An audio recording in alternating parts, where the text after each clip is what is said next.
Hi കൂട്ടുകാരെ, സെലം ബ്ലോസിലേക്ക് സ്വാഗതം. ഇന്ന് ഒരു 15 വെണ്ടയ്ക്ക എടുത്തിട്ടുണ്ട്. അപ്പോൾ ഇത് വെച്ചുള്ള ഒരു റെസിപ്പി നോക്കാം. ഇതിനായിട്ട് ഞാൻ വെണ്ടയ്ക്ക ഇതേപോലെയാണ് കട്ട് ചെയ്തിരിക്കുന്നത്, ഇങ്ങനെ നീളത്തിന്. അപ്പോൾ ഞാൻ ഒന്ന് കാണിച്ചു തരാം.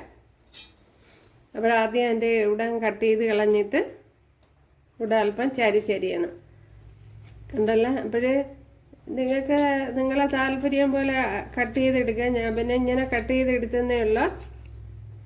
എല്ലാം ഇതേപോലെ കട്ട് ചെയ്തെടുക്കുക. ചട്ടിയിലേക്ക് ഓയിൽ ചേർത്ത് കൊടുത്തിട്ടുണ്ട്.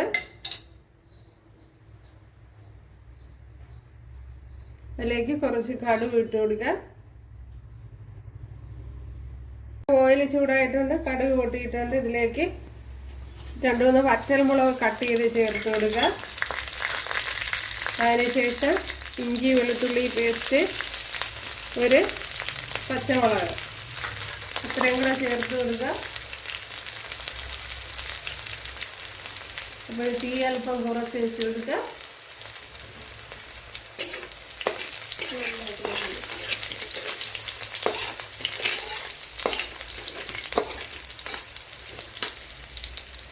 ഇതിലേക്ക് ഒരു 15 കുഞ്ഞുള്ളി ചേർത്ത് കൊടുക്കുക. അപ്പോൾ ഇത് കുഞ്ഞുള്ളിയാണ്.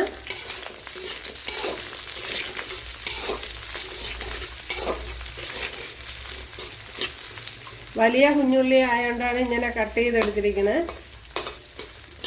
അപ്പോൾ ചെറുതായിരുന്നെങ്കിൽ അതേപോലെ ചേർത്ത് കൊടുത്താൽ മതിയായിരുന്നു.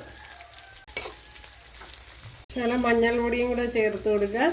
ഇതിൽ കുറച്ച് വെന്തിട്ടുണ്ട്. ഇതിലേക്ക് ചെറിയൊരു തക്കാളിപ്പഴം കൂടെ ഇതേപോലെ ചെറുതായിട്ട് അരിഞ്ഞ് ചേർത്ത് കൊടുത്തിട്ടുണ്ട്.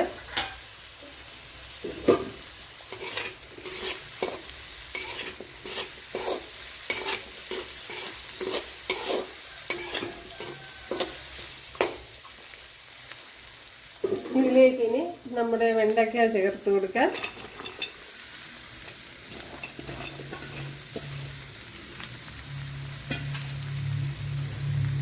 അതുപോലെ ആവശ്യത്തിനുള്ള ഉപ്പ് കൂടി ചേർത്ത് കൊടുക്കുക.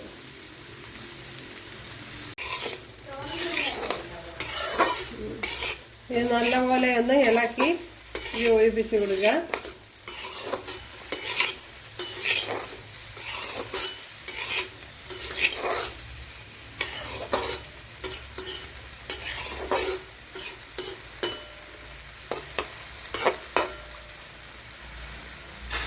ഇനി ഒരു മീഡിയം തീയിൽ വെച്ചിട്ട് ഇതൊന്ന് അടച്ചു കൊടുക്കുക.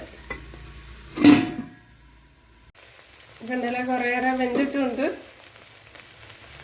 അപ്പോഴും വെന്ത് കഴിഞ്ഞപ്പോഴത്തേനൊന്ന് തുറന്ന് വെച്ച് കൊടുക്കുന്നുണ്ട്. അപ്പോൾ നല്ല ഇളം വെണ്ടയ്ക്ക നോക്കി എടുക്കുന്നതാണ് നല്ലത്. നല്ല വെന്തിട്ടുണ്ട്.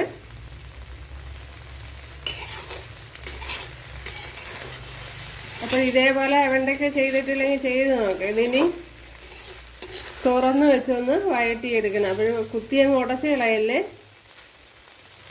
നല്ല ഇളം വെണ്ടയ്ക്കയാണ് നല്ലത്. മിറ്റിയത് അത്ര ടേസ്റ്റ് കിട്ടില്ല. അതും കൂടെ ശ്രദ്ധിക്കുക വെണ്ടയ്ക്ക വാങ്ങിക്കുമ്പോഴേ. അതുകൊണ്ട് വെണ്ടയ്ക്കയുടെ അറ്റം ഒടിച്ചു നോക്കുമ്പോഴത്തേന് അറിയാൻ പറ്റും ഇളതാണോ എന്നൊക്കെ. നമ്മളെ കയ്യിലെടുക്കുമ്പോഴേ അറിയാൻ പറ്റും. വെണ്ടയ്ക്ക ഉണ്ടല്ല വഴണ്ട് വന്നുകൊണ്ടിരിക്കുകയാണ്. അപ്പോൾ കുറച്ചുകൂടെ ഒന്ന് കളർ മാറണം. ഞാൻ ഇപ്പോൾ തുറന്ന് വെച്ച് തന്നെ വഴറ്റിയെടുക്കുകയാണ്. ഇതിപ്പോൾ നല്ലതുപോലെ വഴണ്ട് വന്നിട്ടുണ്ട്. അപ്പോൾ ഞാൻ നേരത്തെ പറഞ്ഞതുപോലെ ഇളം വെണ്ടയ്ക്കയാണ് നല്ലത്. പിന്നെ കുത്തി അങ്ങ് പൊടിച്ച് കുഴച്ച് കളയല്ലേ. ഇച്ചിരി കട്ടിക്ക് വേണം അരിഞ്ഞെടുക്കാൻ. ഉണ്ടല്ലോ, ഇതേപോലെ ഇത്രയും വീതി വേണം. ഇതേപോലെ കട്ടിക്ക് ചരിച്ചരിഞ്ഞത്. ഇതിപ്പോൾ നല്ല വെന്തിട്ടുണ്ട്. ഓക്കെ, അപ്പോൾ ഇത് തന്നെ മതിയാവും. കണ്ടല്ലേ, നമ്മുടെ വെണ്ടയ്ക്ക റെസിപ്പി അടിപൊളിയാണ്, ഭയങ്കര ടേസ്റ്റാണ്. ഇപ്പോൾ കൂട്ടുകാർ ഒന്ന് ചെയ്ത് നോക്കുക. ഇപ്പോൾ കൂട്ടുകാർക്ക് ഇഷ്ടമായാൽ ഒന്ന് സബ്സ്ക്രൈബ് ചെയ്ത് സപ്പോർട്ട് ചെയ്യുക. എനിക്കൊരു സപ്പോർട്ടാവും. അപ്പോൾ അടുത്തൊരു വീഡിയോ ആയിട്ട് കാണാമെന്ന് പറഞ്ഞുകൊണ്ട് എല്ലാവർക്കും താങ്ക്സ്.